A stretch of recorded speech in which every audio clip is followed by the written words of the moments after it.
이제 23년도가 지나면 24년도라는 새해가 시작이 될 터인데, 다가오는 새해는 그 어느 때보다도 숱한 시련, 도전, 그리고 갈등, 이런 것이 그 어느 때보다도 드세게 밀려오는 한 해가 될 것입니다.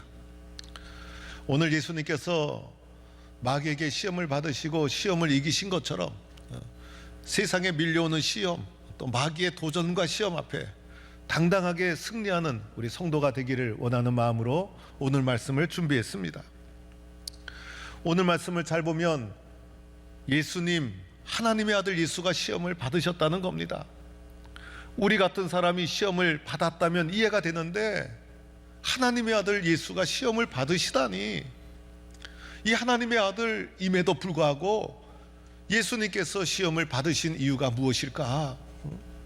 예수님께서 시험을 받으신 이유가 있어요. 그 중에 하나가 육신을 입고 있기 때문인 거예요. 예수님이 육신을 입고 있지 않았더라면 시험 받으실 필요가 없는 것이죠. 그러나 성육신 하셔서 인간의 몸을 입으시고 구체적으로 이 땅에서 주님의 사역을 감당하는 육신의 삶을 시작하는 그 순간부터 시험이 찾아오게 되었다는 거예요. 우리가 이 세상에 살면서 육신을 입고 있기 때문에 우리가 겪는 시험은 어쩌면 당연한 거예요. 내가 육신을 입고 있지 않다면 시험 당하는 일도 없을 거예요. 그러나 육신을 입고 있기 때문에, 이 육신 때문에 육신으로 살아가는 것 자체가 시험이요, 항상 시험 앞에 노출되며 살아가는 것이 육신을 입고 살아가는 우리들의 상황이라는 것이에요. 오늘 예수님이 겪는 시험, 예수님만이 겪은 것이 아니죠. 육신을 입고 살아가는 우리도 똑같이 겪는 것이고, 오늘 시험 예수님만이 이겨야 되는 것이 아니죠. 육신을 입고 살아가는 우리들도 예수님처럼 이겨나가야 될 시험 종류라는 거예요. 예수님이 시험을 받으신 또 하나의 이유를 찾는다면, 예수님이 성령 충만해서 믿음의 삶, 공생애를 시작했기 때문인 거예요. 예수님께서 세상 사람으로 그냥 살아갔다면 이렇게까지 시험이 찾아오지 않았을 거예요. 그런데 오늘 누가복음 4장에 보면 이때가 예수님께서 세례를 받으시고 하늘문을 여시고 하늘의 음성을 들으시고 이제 성령 충만해서 공생애의 삶을 시작하는 바로 그 순간, 그래서 하나님 말씀대로 살아가려는 그 순간 시험이 찾아왔다는 거예요. 마귀는요, 세상 사람을 시험하는 것이 아니죠. 세상은 어차피 마귀 편이니까 마귀가 자기 편을 시험할 리가 있겠어요? 마귀가 제일 싫어하는 것은 주님의 교회, 그리고 주님의 교회 중에서도 열심으로 주님 사랑하며 헌신하는 성도들, 그래서 그 성도들과 교회들 때문에 이 땅에 마귀의 세계가 무너지고 하나님 나라가 확장되고 있으니 마귀가 싫어하는 거예요. 그래서 내가 주님 나라를 위해서 열심히 충성하면 충성할수록, 믿음의 길을 달려가고자 결단하면 결단할수록 그 순간 마귀가 나를 시험할 수 있다는 거예요. 그러면 마귀는 어떠한 방법으로 우리를 시험하는 것일까? 오늘 예수님이 받으신 시험을 통해서 마귀의 시험 전략을 살펴보는 거예요. 그래야 우리가 마귀의 전략을 잘 알고 대처해 나갈 수가 있잖아요. 그래서 마귀가 우리를 유혹하고 그리고 시험하는 세 가지 방법, 첫째는 물질로 시험하는 거예요. 오늘 예수님에게도 그러하셨죠. 예수님에게 이렇게 말씀했어요. 내가 만일 하나님의 아들이거든 이 돌들을 명하여 떡이 되게 하라. 떡의 문제, 물질의 문제를 가지고 시험을 하였다는 거예요. 물질이 얼마나 중요합니까? 우리들이 세상에 살면서 물질 없이 살 수 있습니까? 육신을 입고 살아가는 우리들, 물질을 더 많이 얻기 위해서 오늘도 땀 흘리고, 물질 때문에 시험 들고, 물질 때문에 관계가 깨어지고, 물질 때문에 싸우게 되고, 물질 때문에 서로가 전쟁을 하고, 그래서 우리의 삶에 가장 큰 영향력을 끼치는 것이 물질이라 할 수 있는 것이고, 물질의 유혹 앞에 약하고 약한 존재가 사람들이라 할 수가 있는 거예요. 마귀는 이것을 다 아셨죠. 그래서 예수님을 첫 번째로는 물질로 유혹하고 있다는 것이에요. 그러나 주님이 원하시는 것은 무엇이요? 우리가 물질에서 사는 것이 아니라 하나님의 백성으로 영적으로 사는 것. 그래서 하나님의 말씀 건의 아래 물질을 두어야 되는데, 물질의 종이 되어서 시험에 쓰러진다면 우리가 이 세상에 어떻게 하나님을 사랑한다고 하면서 살아갈 수가 있겠어요? 우리가 하나님 앞에 철저히 순종함으로 하나님의 자녀가 된 것이지 물질의 종으로서 어떻게 하나님의 자녀가 될 수 있겠어요? 우리가 하는 헌금 생활도요, 물질에 대한 고백이에요. 헌금 생활할 때마다 늘 물질의 시험을 받는 거예요. 우리 성도들이 세상에서 열심히 땀 흘려 일하고 헌금할 때 여러분 그 속에 얼마나 나름대로 결단과 고백이 없이면 할 수가 없는 거예요. 그러나 이 물질을 주신 분이 누구신가를 인정하고 이 물질의 축복이 어디서 왔는지를 고백하고 물질의 종으로 사는 것이 아니라 하나님의 사람으로 살아갈 것을 다짐하면서 하나님의 것으로 구별하여 봉헌할 때마다 우리는 물질의 유혹으로부터 승리하고 이겨나가는 거예요. 이런 자에게 하나님께서 더 크게 축복해 주시고 물질의 복도 내려 주시는 거예요. 그래서 오늘 예수님이 이러한 물질의 유혹을 이겼던 것처럼 우리 성도들도 이런 마귀의 유혹과 시험을 승리하는 성도가 될 수 있기를 바랍니다. 두 번째로는요, 권력의 유혹이었어요. 권력 때문에 시험이 찾아오는 거예요. 사람이 권력에 얼마나 취약합니까? 그래서 오늘 마귀가 천하만국을 다 보여줬어요. 순식간에. 이 천하만국을 순식간에 보여주니 이 천하만국이 얼마나 화려합니까? 그러면서 이 천하만국을 보여주면서 이 천하만국의 모든 권위와 모든 영광을 내게 절하면 너에게 주겠다, 이렇게 유혹을 하는 거예요. 여러분, 우리는 세상에 살면서 작은 감투에도 얼마나 욕심이 많습니까? 그리고 작은 벼슬에도 얼마나 욕심이 많고 작은 권리에도 그것을 포기하지 못하고 살아가는 것이 우리들의 모습이에요. 교회 속에서도 작은 그 위치에 욕심이 올라오고, 그래서 이렇게 마귀에게 절하면 천하만국의 모든 영광을 주겠다라는 이 엄청난 유혹 앞에 이것을 물리칠 수 있는 사람이 얼마나 되겠어요? 세상의 역사도 보면 권력의 역사 아닙니까?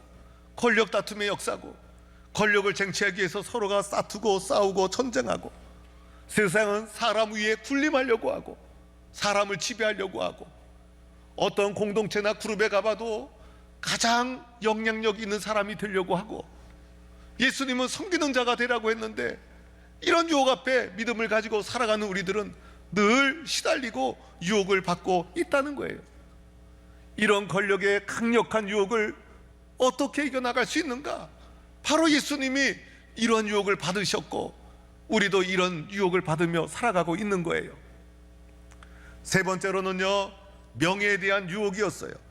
마귀가 예수님을 예루살렘 성전 꼭대기에 탁 올라가서 여기서 뛰어내리라, 그러면 천사들이 네 발이 돌에 부딪히지 않고 안전하게 지켜줄 것이다. 세상의 중심, 가장 화려한 도시 그 예루살렘 성전 꼭대기에서 예수님이 탁 떨어졌는데 하나도 다치지 않으면 예수님의 명성이 세상에 얼마나 크게 소문이 나겠어요. 야, 예수님 대단한 분이다. 그래서 명예에 대한 유혹을 하고 있더라는 거예요. 여러분, 우리 사람이 명예에 얼마나 취약합니까?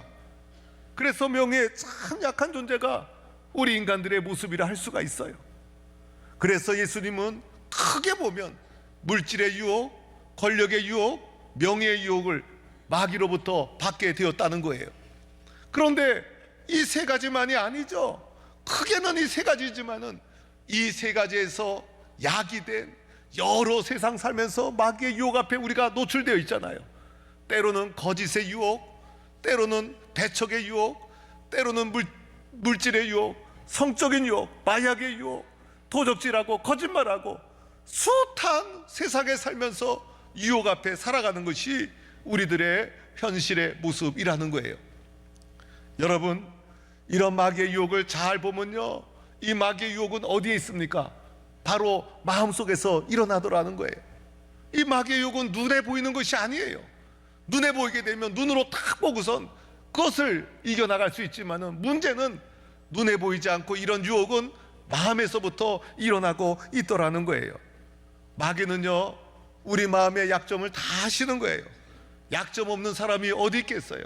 어떤 사람은 물질에 약하고, 어떤 사람은 권력에 약하고, 어떤 사람은 명예에 약하고, 우리들은 나름대로 다 자기 약점을 가지고 살아가는데, 마귀는 나의 약점을 알고 그 약점을 집중적으로 공격하고 있다는 거예요. 그래서 어느 날 나에게 물질의 유혹이 자꾸 밀려오면 그 사람은요, 물질에 약한 사람이에요. 권력에 대한 야심이 자꾸 밀려오면요, 그 사람은 그게 약점이에요. 명예에 대한 욕심이 자꾸 올라오면 그 사람은 그게 약점이에요. 그것을 마귀가 집중적으로 공격하기 때문에 그것을 물리치기가 어려운 거예요. 그래서 내 속에 있는 그 약점 때문에 쓰러지고 넘어지는 거예요. 내 약점을 내가 인정하고 잘 알아야 되지 않습니까? 그래서 이 유혹이 어디서 오는지를 알아야 막아낼 수 있는데, 그것을 알지 못하고 그저 유혹을 받는 대로 끌려가면 쓰러지고 넘어질 수밖에 없더라는 거예요. 내 속에 있는 이런 약점은 도대체 어디서 야기된 것일까? 하나님이 우리를 만드셨을 때는요, 온전한 모습으로 우리를 빚어주셨어요. 온전하고 흠없는 모습으로 우리를 만들어 주셨어요. 그런데 죄가 우리 가운데 들어오면서 죄로 인하여 우리가 부족하고 연약하고 이기적이고 죄의 노예가 되면서 우리의 연약함 때문에, 우리의 부족함 때문에, 우리의 이기심 때문에, 우리의 죄 때문에, 우리의 시기, 질투, 욕심 때문에 상처를 주고받을 수밖에 없는 연약한 죄성에 물든 존재가 되고 말았다는 거예요. 그래서 우리들은 이 죄성 때문에 서로가 상처를 주고받고, 이 상처는요, 주로 성장 과정에서 형성이 되는 거예요. 그것이 마음속에 응어리가 되어서, 그것이 약점으로 되어서 우리가 유혹 앞에 노출되고 시달리게 되더라는 거예요. 어린 시절에 지독하게 가난하게 살아온 사람은요, 그 가난을 긍정적으로 극복하지 못하면 물질에 집착하며 평생을 물질의 노예로 살아갑니다. 어렸을 때, 그리고 학대받고, 그리고 배척받고 살아온 사람은요, 평생을 사랑받지 못했기 때문에 다른 사람을 의심하고 다른 사람을 배척하고 이기적인 종이 되어서 살아갈 수가 있는 거예요. 어렸을 때 배우지 못한 것이 한이 되어서 살아온 사람은요, 그것을 긍정적으로 극복하지 못하면 배움에 대한 열등감 때문에 다른 사람을 시기하고 질투하면서 평생을 신음하며 살아가게 되는 거예요. 어릴 적에 폭력적인 부모 밑에서 매를 맞고 성장한 사람은요, 그것을 긍정적으로 극복하지 못하면 또다시 자기가 폭력적인 사람이 되어서 마귀의 유혹 앞에 쓰러져서 자기 또한 그런 일을 저지르게 되는 거예요. 부모가 이제 외도한 그런 가정에서 상처받고 자란 사람은 그것을 긍정적으로 잘 극복하지 못하면 자기 또한 외도하는 사람이 되어서 가족 속에 흐르는 그 아픔을 치료받지 못하고 신음하며 살아가고, 마귀는 그러한 약점을 알고 그런 약점을 집중적으로 공격해서 우리를 쓰러뜨리려고 하더라는 거예요. 우리의 내면에 사로잡은 이 상처와 아픔과 약점을 어떻게 이겨나갈 수 있을까? 내가 연약하고 약점이 있고 마귀의 유혹 앞에 노출된 존재라는 것을 인정해야 돼요.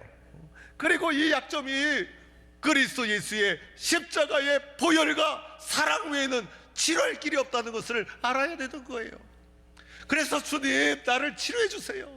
주님의 십자가의 보혈만이 나를 온전히 치료해 줍니다. 주님의 사랑만이 나를 만질 수가 있어요 라고 주님의 십자가의 보혈 앞에 나를 내어 놓아야 되는 거예요. 우리가 예수를 믿어도요, 주님을 인격적으로 만나지 못하고 성령 충만하게 만나지 못하고 깊이 있게 만나지 못하니까 교회는 다녀도 상처 속에 신음하며 살아가고 세상의 유혹과 마귀의 유혹 앞에 연약하고 쓰러지는 존재로 살아갈 수밖에 없는 거예요. 이 문제를 어떻게 해결해야 됩니까?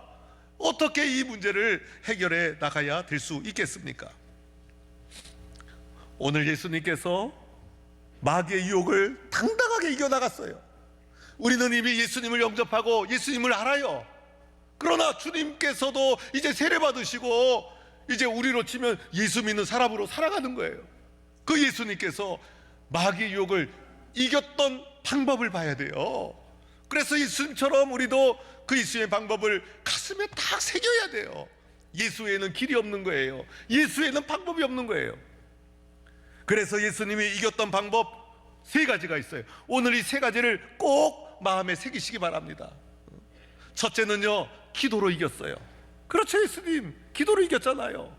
그래서 예수님께서는 기도 외에는 다른 방법이 없는 거예요. 오늘 예수님이 성령 충만해서 마귀에게 이끌리시어 광야로 들어가셔서 40일 동안 기도하신 거예요. 40일 동안 마귀의 시험을 대적하며 기도로 그 시험을 이겨나간 거예요. 우리 마음속 깊은 데서 우리의 약점을 부추겨 가지고 물질과 권력과 명예의 유혹과 욕심, 인간의 이 본능적인 욕심을 무슨 능력으로 내가 이겨나갈 수 있겠어요? 기도 없이는 이겨나갈 수 없다는 거예요. 그 중에서도 예수님이 하신 기도, 무슨 기도? 그 음식 기도, 강력한 기도, 간절한 기도. 그래서 오늘 말씀에도 줄이신지라 배가 고팠다는 게 아니에요. 이 줄이셨다는 것은 간절하다는 거예요. 간절하다. 그래서 간절하게 기도하신 예수님, 기도로 이 시험을 이겨나갔다는 거예요. 따라서 예수님처럼 우리도 기도하지 않으면 실패해요. 예수 믿는 사람이라도 불구하고 기도하지 않으면 무기력한 사람이 되는 거예요. 그러나 기도하면 일어날 수 있어요. 기도하면 다시 시작할 수 있어요. 기도하면 승리할 수 있어요. 저도 지난 주간 기도원에서 한 3일 있다 왔어요. 기도하다 보니 역시 우리에게는 기도의 자리가 있어야 되고, 눈물의 자리가 있어야 되고, 무릎의 자리가 있어야 되고, 그리스도인들은 기도할 때 능력이 나고, 기도할 때 힘이 나고, 기도할 때 승리할 수가 있는 거예요. 두 번째, 승리의 방법이 있었어요. 말씀으로 이겼어요. 그렇죠, 여러분. 말씀에 무슨 길이 있겠어요? 그래서 마귀의 시험을 닥쳤을 때 예수님께서 예수님의 생각, 예수님의 지식, 예수님의 기술로 마귀 시험을 대적했다면 실패했을 거예요. 오늘 우리가 얼마나 똑똑합니까, 요즘 사람들. 그런데 마귀의 시련 앞에 내 생각, 내 기술, 내 경험으로 대적하려는 순간 실패하는 거예요. 오늘 마귀가 어떻게 했어요? 기록된 바 사람이 떡으로만 살 것이 아니라 하였느니라. 기록된 바 말씀을 가지고 우리가 인간이기에 떡으로만 살 것이 아니라 하나님의 말씀으로 살아야 되지 않겠느냐라는 말씀을 붙잡고 떡의 유혹, 물질의 유혹을 이겨나갔잖아요. 또한 권력에 대한 유혹에도 기록된 바 주 너희의 하나님께 경배하고 다만 그를 섬기라. 그렇죠, 여러분. 우리가 섬겨야 될 것은 주 하나님, 우리가 섬겨야 될 것은 예수님. 그리고 세 번째 유혹이 왔을 때도 주 너희 하나님을 시험하지 말라. 이 시험하지 말라는 것은 도전하지 말라는 거예요. 그래서 이 모든 세상의 물질도 권력도 명예도 누구 아래 있어요? 말씀 아래 있다. 그래야 말씀을 붙잡고 이겨나갔던 거예요. 예수님처럼 말씀으로 이겨나가는 성도가 되기를 축원합니다. 세 번째는요, 성령 충만이죠. 성령 충만. 그래서 오늘 예수님의 이 시험 받으시던 전체 가정을 보니까 성령 충만으로 시작하고 성령 충만으로 끝나요. 그래서 4장 1절에도 보면 예수께서 성령의 충만함을 입어 그리고 성령에게 이끌리시어, 그리고 13절까지 읽었는데 14절에 보니까 예수께서 성령의 능력으로 갈릴리에 돌아가시니 라고 하면서 처음부터 끝까지 성령의 인도함 속에, 성령의 충만한 가운데 마귀의 유혹을 대적해 나갔던 거예요. 우리에게 무엇을 말해주죠? 성령 충만해야 된다는 거예요.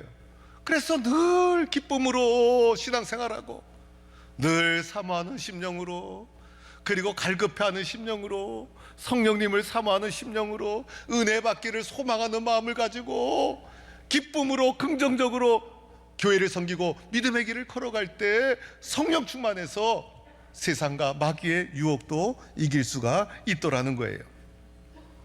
이렇게 예수님은 무엇으로? 기도로, 무엇으로? 말씀으로, 무엇으로? 성령 충만으로 물리쳤듯이 우리도 이 세 가지를 가슴판에 새기고 이 세상 살아가면서, 특히 24년도 숱한 위기가 밀려올 텐데, 주님 나는 기도하겠습니다. 주님 나는 말씀 붙잡고 이겨나가겠습니다. 주님 성령 충만하겠습니다. 이렇게 우리가 이겨나가고 대적해 나가야 되는 거예요. 오늘 13절 마지막에 마귀가 이 모든 시험을 다 한 후에, 마귀가 시험을 다 쏟아부었지만은 예수님을 이길 수 없었어. 그래서 다 한 후에 얼마 동안 떠나니라. 마귀가 완전히 박멸을 당해서 쓰러지고 죽은 것이 아니라 얼마 동안 떠나니라. 무엇을 말해주죠? 또 온다는 거예요. 또 온다는 거예요. 마귀가 틈을 봐서 또 온다는 거예요. 그래서 우리들은요, 예수님이 40일 동안 계속해서 기도하고 계속해서 말씀 붙잡고 계속해서 성령 충만한 것처럼 주님 오시는 그날까지 우리는 이 세상 속에서 계속해서 기도하고 계속해서 말씀 붙잡고 계속해서 성령 충만하고, 그래서 마귀로 틈을 타지 못하도록 하는 성도가 되어야 할 줄로 믿습니다. 예수님께서 이렇게 다 마친 후에 갈릴리로 돌아가셨어요. 갈릴리로 돌아갔다는 것은 삶의 현장으로 돌아갔다는 거예요. 삶의 현장으로 돌아가서 그곳에 가니까 예수님에 대해서 좋은 소식 그리고 칭송하는 얘기가 퍼져나간 거예요. 왜 그랬을까? 마귀에게 승리하고 주님 말씀대로 살아가는 예수를 보고 삶의 현장 세상 사람들이 진송하고, 그리고 그 소문이 좋게 퍼진 거예요. 예수 믿는 사람이 교회에서는 예배를 잘 드렸는데 세상 속에 나가서 무기력하면요, 세상에 조롱거리가 되죠. 예수 믿어도 별거 아니구나. 그런데 기도로, 말씀으로, 성령 충만으로 무장되어서 세상에 돌아가서 삶의 현장에 돌아가서 그곳에서도 역시 하나님의 사람으로 당당하게 영향을 끼치며 살아갈 때 세상 사람들이 칭찬하고 칭송하고 그리고 좋은 소문이 퍼지게 되는 거예요. 이러할 때 이 땅에 악한 세력은 다 물러가고 하나님 나라가 확장되어지게 되는 거예요. 오늘 동부의 성도들이 이렇게 주님 앞에 살아가는 성도가 되기를 축원합니다. 24년도 어떤 한 해가 우리에게 주어질까? 어떤 한 해가 주어지더라도 하나님 기도하겠습니다. 하나님 말씀 붙잡겠습니다. 성령 충만하게 이겨나가겠습니다. 영적으로 무장해서 여러분의 삶을 통해서 하나님 나라 확장되고 좋은 소문이 나고 하나님이 주시는 큰 은혜와 축복을 마음껏 누리며 쓰임받는 우리 동부의 모든 성도가 되기를 주의 이름으로 간절히 축원합니다.